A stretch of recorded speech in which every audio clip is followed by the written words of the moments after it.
Hello मेरे प्यारे बच्चों। लास्ट लेक्चर में हमने क्या देखा? लास्ट लेक्चर में हमने एक्सरसाइज 1.1 के 4 क्वेश्चन सॉल्व किए और जिसमें हमने देखा कि जो रेयान का रूम है उसके जो चारों कॉर्नर है उसको कैसे पॉइंट की हेल्प से रिप्रेजेंट किया, उसके कोऑर्डिनेट्स क्या है और जो उसका रूम का डोर है उसके कोऑर्डिनेट क्या है, उसके कोऑर्डिनेट की हेल्प से हमने कैसे उसका विड्थ फाइंड किया, उसका जो बेडरूम है और उस बेडरूम से अटैच्ड बाथरूम जो है उसके पॉइंट के कोऑर्डिनेट्स क्या हैं, उसके एंड पॉइंट के कोऑर्डिनेट्स क्या हैं और उसका विड्थ हम कैलकुलेट किए और दोनों को कंपेयर किए। अभी जो हमारी स्क्रीन पर नेक्स्ट उसके बाद में जो कॉन्सेप्ट आता है वो कोऑर्डिनेट्स के बारे में आता है कि अलग अलग कोऑर्डिनेट की हेल्प से आप कैसे अलग अलग क्वाड्रेंट बता सकते हो, चार क्वाड्रेंट में कैसे आप एक्स वाइज एक्सेस को डिवाइड कर सकते हो और यहाँ पर इस पूरे कोऑर्डिनेट सिस्टम को चार पार्ट में कैसे डिवाइड कर सकते हो। तो यहाँ पर हम देखते हैं,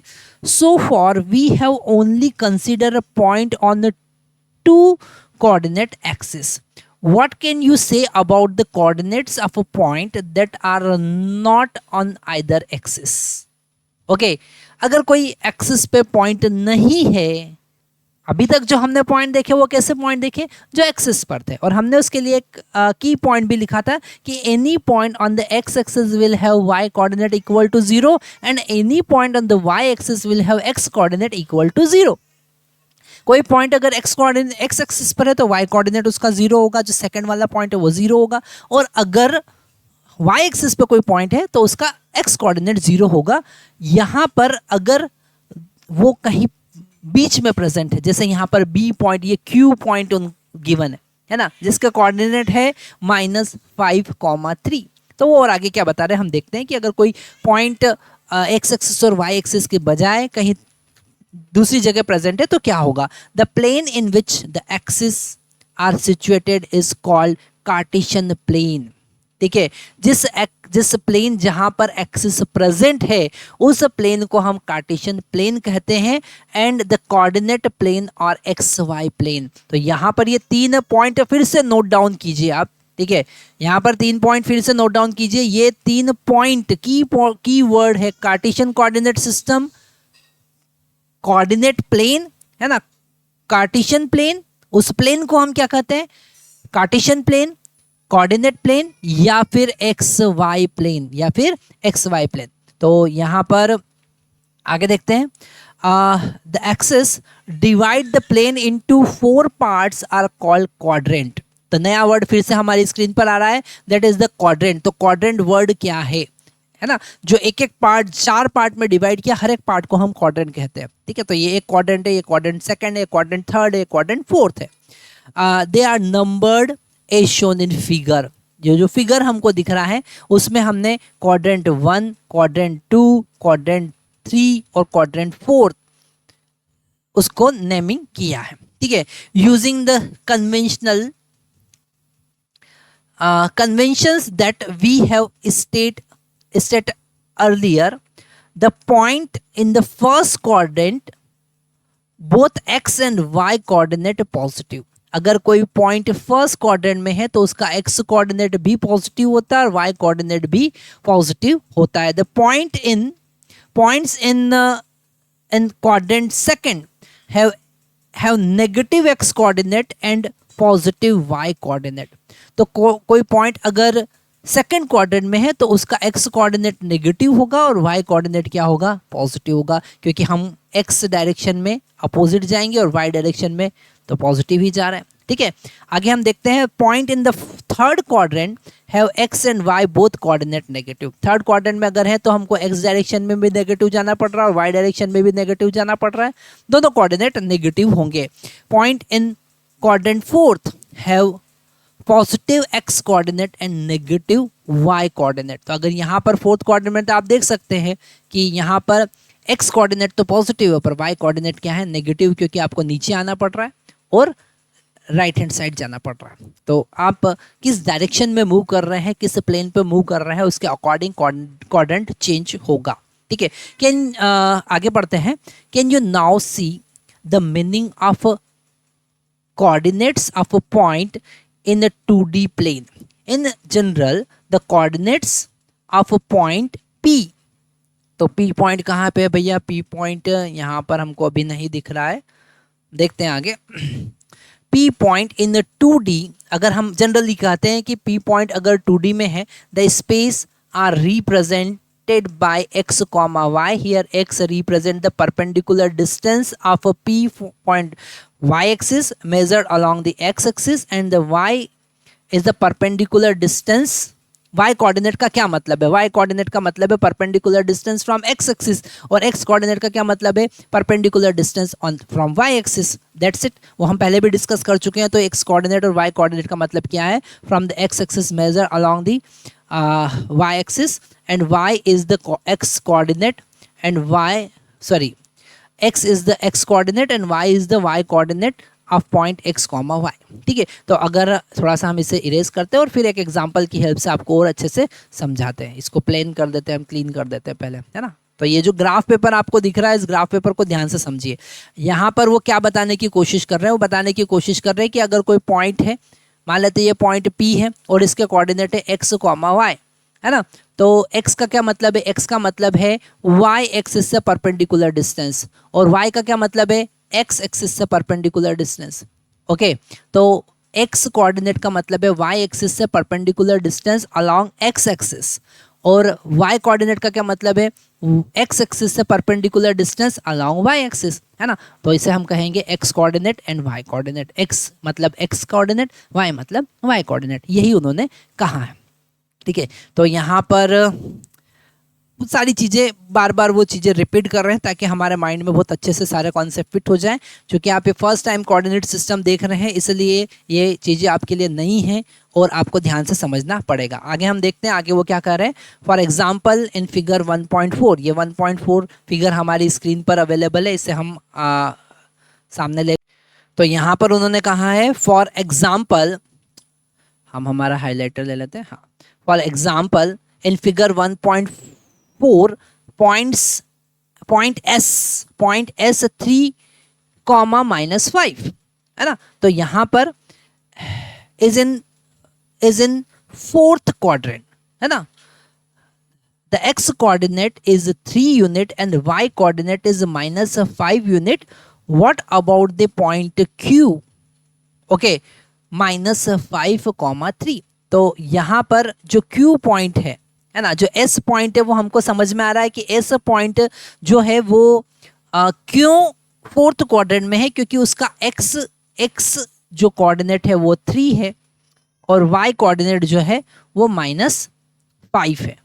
ठीक है, -5 है, मतलब यहाँ पर हमको -5 यूनिट नेगेटिव डायरेक्शन में, डाउनवर्ड डायरेक्शन में चलना पड़ेगा। और वो पूछ रहा है अब Q के लिए क्या है? तो Q के लिए आप कहेंगे कि ये सेकंड क्वाड्रेंट में है, दिख रहा है हमको, सेकंड क्वाड्रेंट में है, और उसके लिए आपको x डायरेक्शन में -5 चलना पड़ रहा है। ठीक है, क्योंकि आप लेफ्ट हैंड साइड जा रहे हैं, माइनस का मतलब लेफ्ट हैंड साइड, तो लेफ्ट हैंड साइड गए, और y डायरेक्शन में आपको 3 चलना पड़ रहा है। ठीक है, तो +3 है, ये +3 है, इसका मतलब आप ऊपर की तरफ जाएंगे। ठीक है, तो यहाँ पर कैसे पॉइंट को रिप्रेजेंट करना है वो समझाने की कोशिश कर रहे हैं। ठीक है, तो इसके लिए हम एक एक्सरसाइज वर्कशीट आपको प्रोवाइड करेंगे, और एक्सरसाइज वर्कशीट में इस टाइप के बहुत सारे क्वेश्चंस अवेलेबल होंगे। अगर सारे क्वेश्चन आप सॉल्व कर लेते हैं तो आपका एक भी कॉन्सेप्ट छूटेगा नहीं। It is in the second quadrant, वो सेकेंड क्वाड्रेंट में है। जैसा हमने देखा, y coordinate is -5 and x coordinate is -5 and y coordinate is 3। Copy figure 1.4, इसको वापस से कॉपी करना है आपको। अब ये आपका टास्क है, आपको सॉल्व करना है। Mark S and Q in your diagram. ठीक है, आपके डायग्राम में Q और S को मार्क करो। Mark any point P in first quadrant, any point R in third quadrant and write down their coordinates, है ना। तो यहाँ पर आपका एक्सरसाइज है कि यहाँ पर एक कोई पॉइंट आपको लिखना है। मान लेते हैं यहाँ पर कोई पॉइंट ये वाला हमने ले लिया, तो इसके कोऑर्डिनेट क्या होंगे? ये फर्स्ट क्वाड्रेंट में हमने लिया है, उन्होंने कहा है P, और थर्ड क्वाड्रेंट में आपको लेना है, यहाँ पे कोई पॉइंट ले लेते हैं, ये वाला पॉइंट ले लेते हैं हम Q, सॉरी Q नहीं, उन्होंने कहा R लेना है, तो R ले लेते हैं। ठीक है, इसके कोऑर्डिनेट्स आपको बताना है और हमको कमेंट बॉक्स में लिख के बताना है कि P का और Q का कोऑर्डिनेट क्या होगा। अगर आप ये कॉन्सेप्ट समझे हैं तो आपको समझ में आया होगा कि क्या कमेंट करना है। ठीक है, आगे हम देखते हैं। आगे उन्होंने कहा है थिंक एंड रिफ्लेक्ट। आपने क्या समझा, क्या सीखा, और उसके बारे में वो क्या पूछ रहे हैं। ठीक है, तो पहला क्वेश्चन है what is the x coordinate of a point on y axis. ठीक है, एक्स कोऑर्डिनेट क्या होगा वाई एक्सिस पे, जो हम पहले डिस्कस कर चुके हैं। एक्स कोऑर्डिनेट वाई एक्सिस पे क्या होगा, वो होगा 0। क्या होगा, 0, है ना। वाई एक्सिस पे एक्स कोऑर्डिनेट क्या होगा, 0 होगा। आगे देखते हैं अगला क्वेश्चन वो क्या पूछ रहे हैं, is there a similar generalisation of a point on x axis. क्या वैसे ही हम एक्स एक्सिस पे कुछ कह सकते हैं। हाँ, वहाँ पर वाई कोऑर्डिनेट क्या होगा, 0 होगा। तो आप लिखेंगे yes, y coordinate on x axis is equal to 0। Okay, so y coordinate on x axis is equal to 0। कितना होगा, 0 होगा। आगे देखते हैं आगे क्या बोल रहे हैं वो, थर्ड क्वेश्चन है ना। अब बड़ा इजी हो जाएगा सब कुछ। Does point Q y x ever coincide with P x comma Y.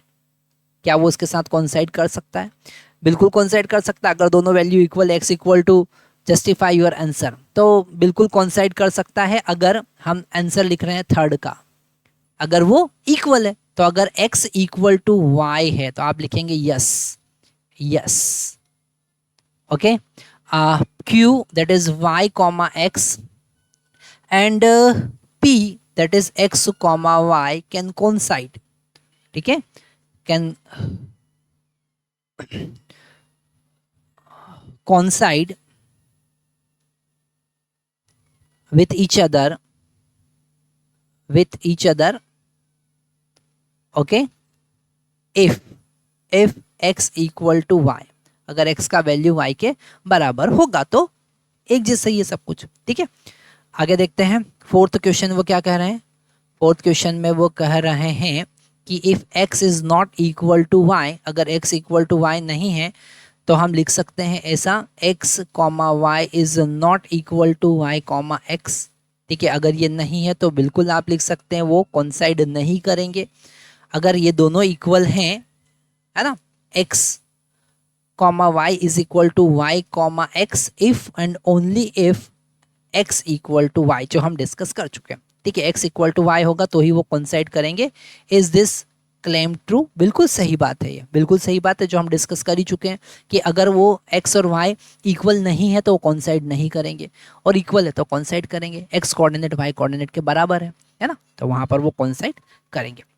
तो यहाँ पर आप एग्जाम्पल की हेल्प से भी समझ सकते हैं कि अगर x और y इक्वल नहीं है ना, आपने एक ग्राफ प्लॉट कर लिया, आप ऐसा समझ लो कि चलो एक हमने ग्राफ ले लिया, तो यहाँ पर एक ग्राफ आप ले लीजिए, जस्ट अ मिनट, ये ग्राफ ले लीजिए और x का वैल्यू चलो हम पहले x is not equal to y, so x is not equal to y, तो 3 इज़ नॉट इक्वल टू 2, है ना।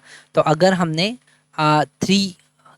3,2 मतलब x डायरेक्शन में हम 3 गए और y डायरेक्शन में 2 गए, तो ये हो जाएगा, यहाँ से डिस्टेंस कितना हो जाएगा 3 और यहाँ से डिस्टेंस कितना हो जाएगा 2। अब हम इसे इंटरचेंज करते हैं, मतलब कि अब हमने यहाँ पर दूसरा पॉइंट लिया, ये हमारा P पॉइंट था दैट इज 3,4। अब हम Q पॉइंट ले रहे हैं दैट इज 3,2 और हम ले रहे हैं 2,3। तो अब हम x डायरेक्शन में 2 चलेंगे और y डायरेक्शन में 3 चलेंगे तो यहाँ पहुँच जाएंगे। y डायरेक्शन में 3 यहाँ पर होगा और x डायरेक्शन में 2 यहाँ पर होगा, तो ये कोऑर्डिनेट 2,3 होगा। तो क्या कोइंसाइड करेंगे, नहीं करेंगे, ये तो बिल्कुल अलग ही कॉन्सेप्ट है। तो ये अगर आप एग्जांपल समझ रहे होंगे तो ये फोर्थ वाला क्वेश्चन क्या कहना चाह रहा है वो आप समझ गए होंगे। एक एग्जांपल की हेल्प से समझिए और ड्रॉ कीजिए और देखिए कि क्या कोइंसाइड करते हैं, अगर कोइंसाइड कर रहे हैं कि नहीं कर रहे हैं। अगर दोनों इक्वल होंगे, जैसे 3,3, तो x डायरेक्शन में भी 3 चले, y डायरेक्शन में भी 3 चले, है ना, तो 3,3 अगर होगा तो कोइंसाइड करेगा। तो यहाँ पर हमने फर्स्ट एक्सरसाइज उसका थिंक एंड रिफ्लेक्ट सब कुछ कवर किया, सारा कॉन्सेप्ट कवर किया। अब हम आगे सेकंड एक्सरसाइज की तरफ बढ़ने वाले हैं, तो नेक्स्ट वीडियो आपको मिस नहीं करना।